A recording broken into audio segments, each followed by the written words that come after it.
கூக்குரலை கேட்கும் இறைவன்.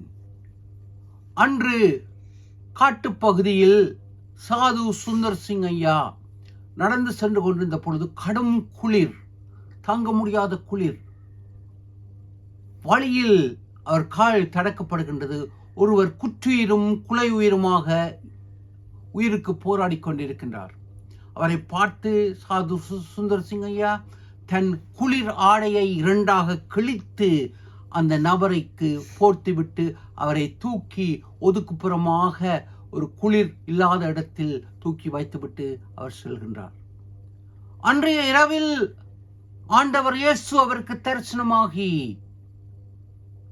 அரை குளிர் ஆடையை போர்த்திய வண்ணம் சந்தோஷமாக அவருக்கு காட்சி அளிக்கின்றார். அதை பார்த்த சாது சுந்தர் சிங் ஐயா புரிந்து கொண்டார், தான் அந்த நபருக்கு கொடுத்த அந்த தன்னுடைய குளிர் ஆடையின் அரை பகுதி ஆண்டவர் இயேசுவுக்கே கொடுத்ததாக. அதே வண்ணம் இன்று உங்கள் அருகில் கூக்குரலின் மத்தியில், தேவையின் மத்தியில் இருக்கும் மக்களுக்கு உங்கள் உதவிகள் கரங்களை நீட்டும் பொழுது ஆண்டவர் இயேசுவுக்கே நீங்கள் செய்கிறீர்கள். கூக்குரல் இடும் உங்கள் அயலவரை செவிமடுப்பீர்களா? சிந்திப்போம், செயல்படுவோம்.